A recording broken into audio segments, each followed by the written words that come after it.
In today's video, we're going to expand on the lessons that we learned in the last video about minor keys and minor scales.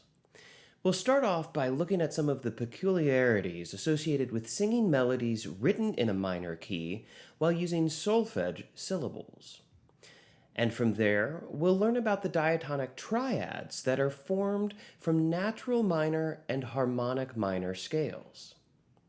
Once we've been acquainted with these sets of diatonic triads, we'll have all the tools we need to start examining harmonic progressions found in minor keys.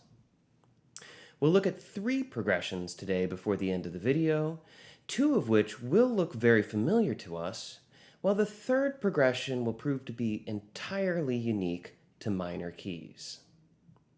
So without any further ado, let's get started. You'll want to have your copy of Music Fundamentals for Musical Theater open to Chapter 20 while we work today, and something on which to take notes or jot down questions as we go. If you're ready to learn more about music written in minor keys, then let's get into the good stuff.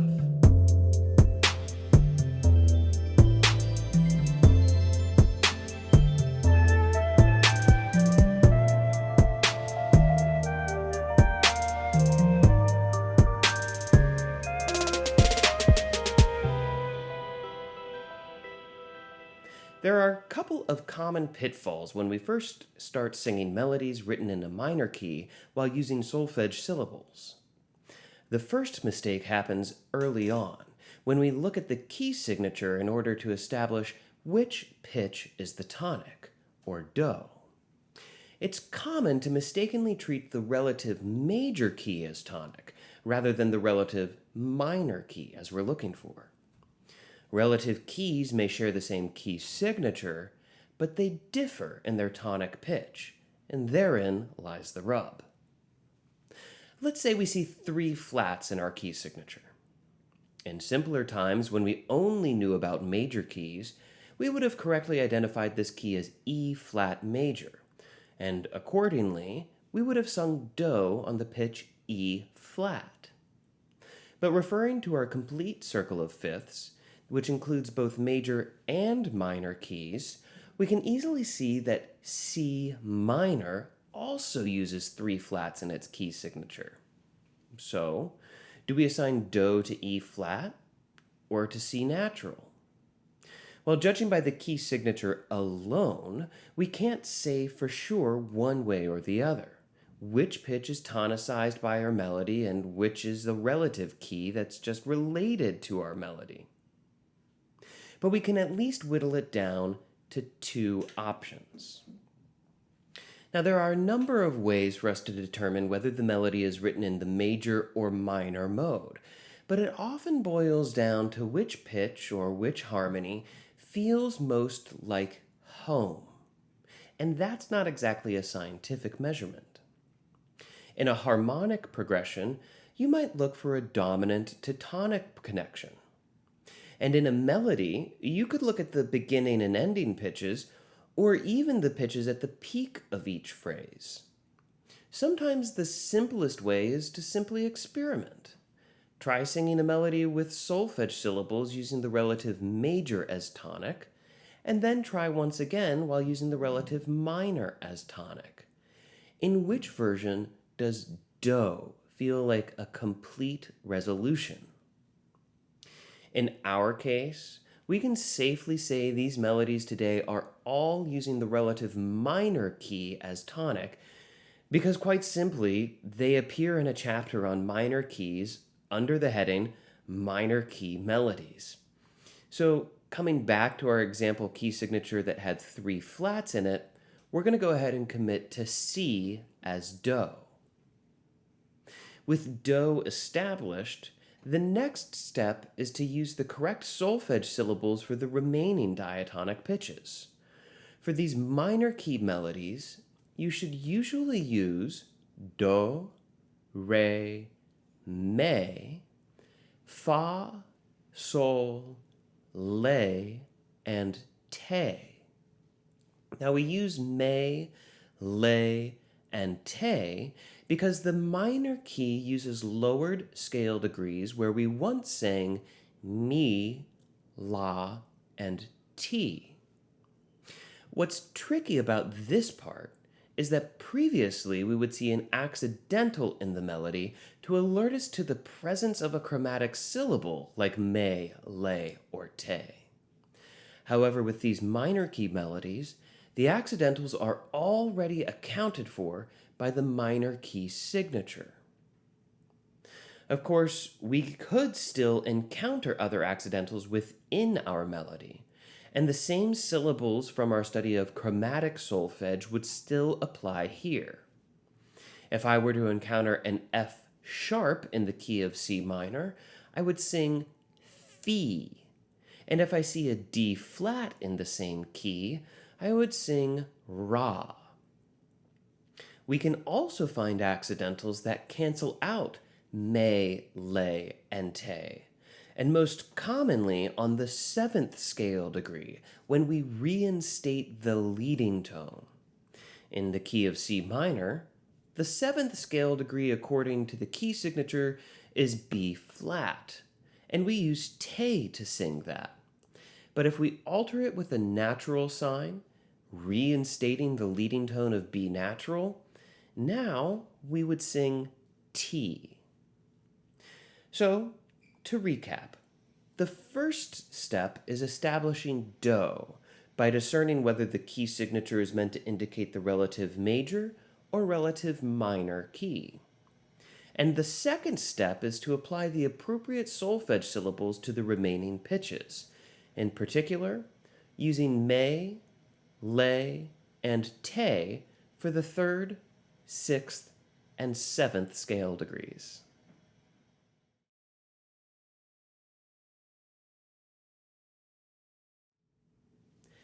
Changing gears a bit now, let's turn our attention to the diatonic triads that are formed by minor scales.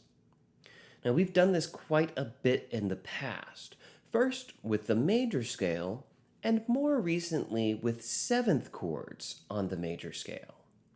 The exercise is to simply stack triads on each note of the minor scale, but only using the notes from within the minor key.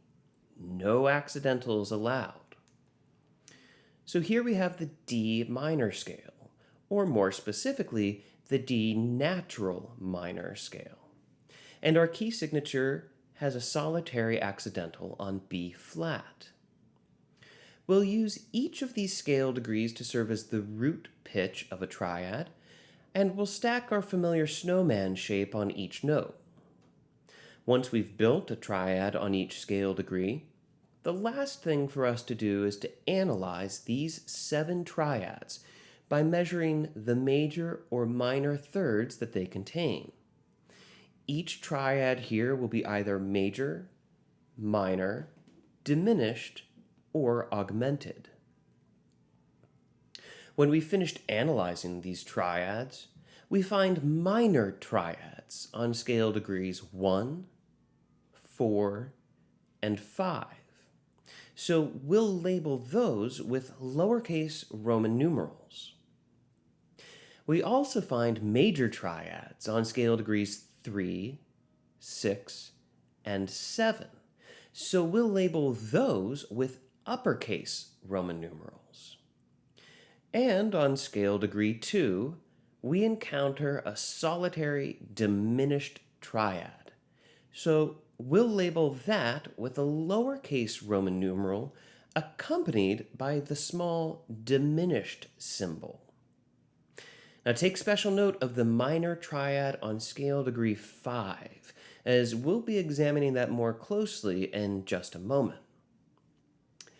You may recall that when we constructed our first set of diatonic triads using the major scale, we also had 3 major triads, 3 minor triads, and a lone diminished triad. The difference here lies in which scale degree pairs with each triad type.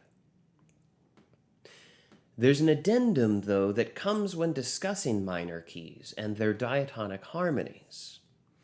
You'll recall from the previous episode that we introduced the harmonic minor scale as well, which is identical to the natural minor scale in every way, except for the seventh scale degree. In our harmonic minor scale, we raise the seventh scale degree by a half step, thereby reinstating the leading tone that we find in our major scale.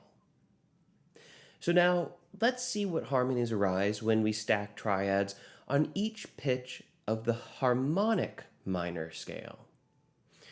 Of course, the triads that don't contain the seventh scale degree won't be affected, so we can still label these four triads accordingly. A minor chord on 1, a diminished chord on 2, another minor chord on 4, and a major chord on 6. It's the triads that we find on scale degrees 3, 5, and 7 that are going to be affected here. On scale degree 3, the seventh scale degree is the fifth of the triad, and the resulting chord is an augmented triad. Now that's kind of exciting because we've never had an augmented chord in our diatonic triad sets. And on scale degree 7, the seventh scale degree is the root of the triad, and the resulting chord here is the diminished triad.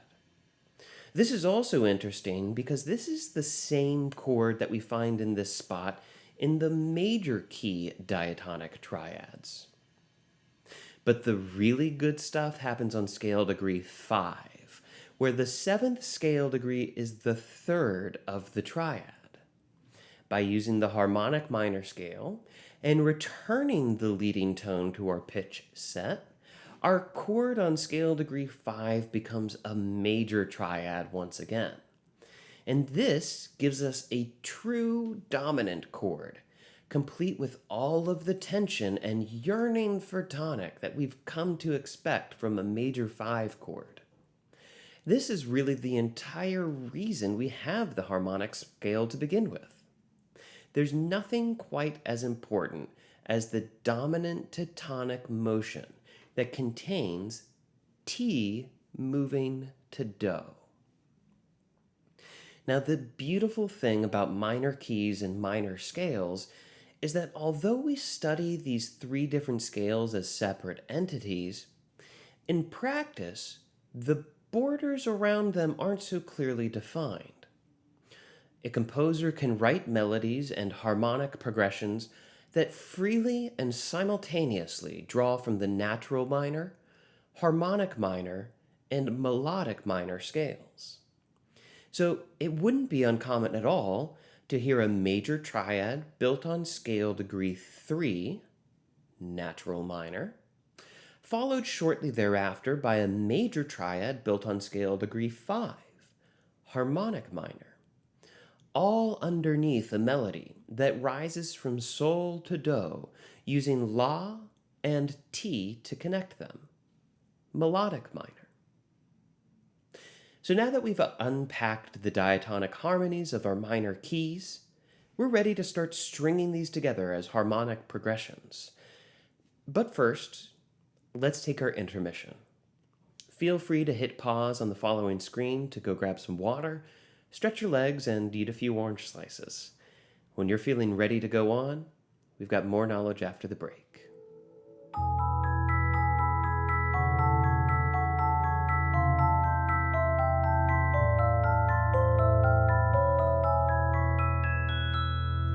On the second half of today's video, we're going to examine a trio of common harmonic progressions found in minor keys. The first two are similar to progressions that we've previously encountered in our study of major keys, while the third progression is distinctly a product of the minor mode.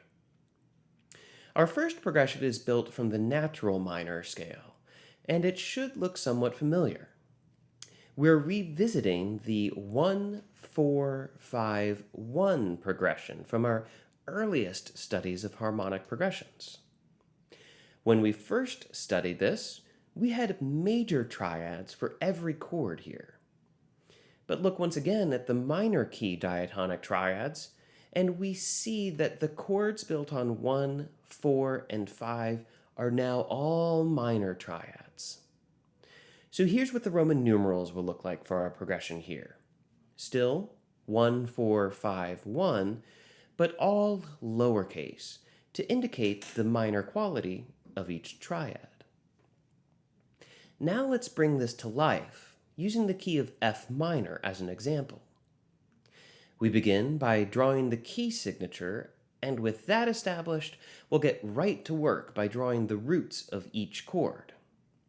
In our case, that's F natural for 1, B flat for 4, C natural for 5, and then back to F for 1. From here, we can stack triads on each root pitch to construct our harmonies. I've added courtesy accidentals on each triad to better illustrate each chord. But what's nice about this progression is that it's entirely diatonic to our key signature, so we don't need to add any accidentals that actually alter any of these pitches. Each of these are already covered by the key signature. All that's left to do is to provide chord symbols above each harmony, and that's F minor, B flat minor, C minor, and then back to F minor to end. Before we continue to the next progression, let's hear this progression played aloud. Now, just as a note, I'm going to play these not as root position triads like they appear here on the screen, but rather in a more typical SATB voicing.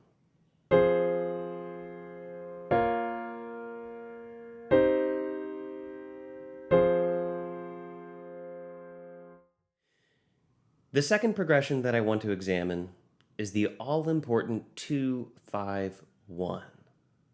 We previously used this progression in a major key to explore the concepts of predominant, dominant, and tonic harmonic functions.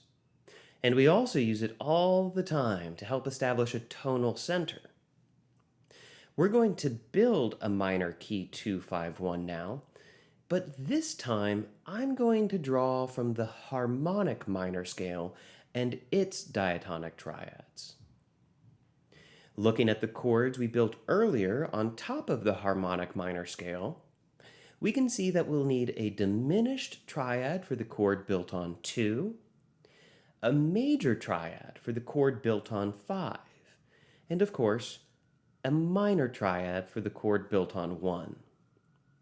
Furthermore, we're going to need an accidental when we build that major triad on scale degree 5 because it includes our raised 7th scale degree, aka the leading tone. Therefore, the Roman numerals for this progression will look like this: the lowercase 2 with a diminished symbol, uppercase Roman numeral 5, and a lowercase 1. Let's use the key of G minor this time as an example. Again, we'll begin by drawing the key signature, and then we can lay down the root pitch for each triad. In this key, our 2 chord is built on an A natural, the 5 chord is built on a D natural, and our 1 chord is built on a G natural. To construct the first chord and the last chord of the progression, we can simply stack a triad on top using only the key signature. Now, once again, I am including courtesy accidentals for the sake of demonstration, but these aren't actually altering any of these notes. So far, these chords are completely diatonic to the key signature, and they don't need any alterations. Our 5 chord, however, does require an accidental in order to create a major triad. Building up from our root pitch of D natural, we can stack a triad shape on top to begin, but then we'll need to raise that F natural upwards to F sharp.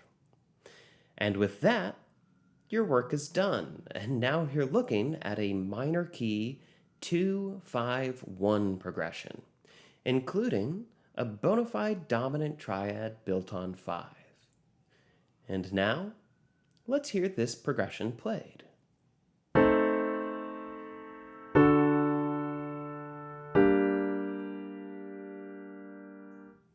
To bring things home today, let's take a look at one final minor key progression. These previous two progressions we've just studied share parallels with progressions from major keys. They use identical scale degrees for root pitches as their major key corollaries, but we swapped in the diatonic chords found in minor keys. But our final progression today, it's one that is more or less exclusive to minor modes. This final progression even has a special name, the Andalusian Cadence. Andalusia is the name of a region in the south of Spain, and it's the birthplace of flamenco guitar music. And although this progression is intrinsic to the flamenco tradition, it can also be found in Renaissance compositions as early as 200 years before the birth of flamenco music, as well as in the genres of classical, rock, jazz, and pop music. The Andalusian cadence comprises 4 chords descending stepwise from the tonic chord down to the dominant chord, before returning to tonic and starting again. The Roman numerals for this cadence are minor 1, major 7, major 6, major 5. Notice that this progression blends both the natural minor scale and the harmonic minor scale, evidenced by the appearance of the major 7 chord from the natural minor mode and the major 5 chord, which we find in the harmonic minor mode. Let's see this progression written out now, using the key of A minor.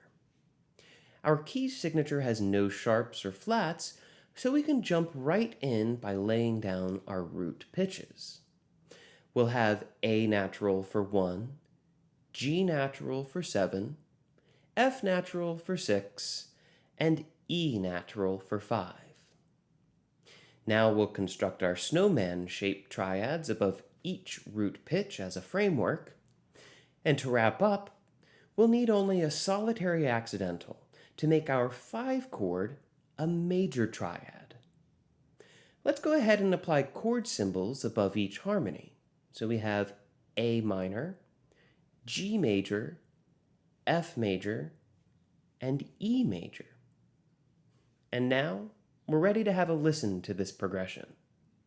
I'll actually loop it around twice so we can hear how the dominant chord at the end loops back to the tonic chord at the beginning.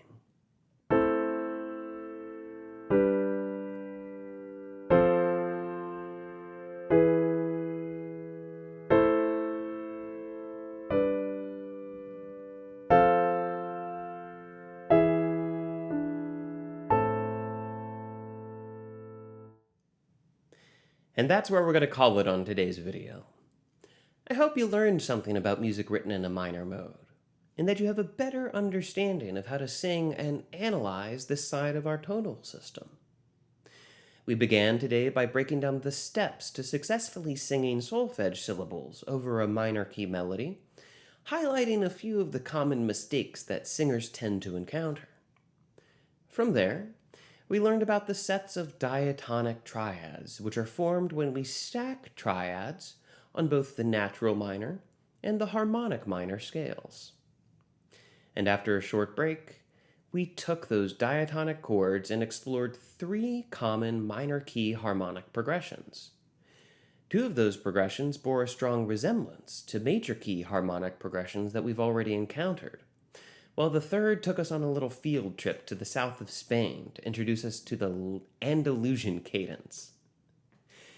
In the next video, we begin the final unit of our studies together as we return our focus to 7th chords.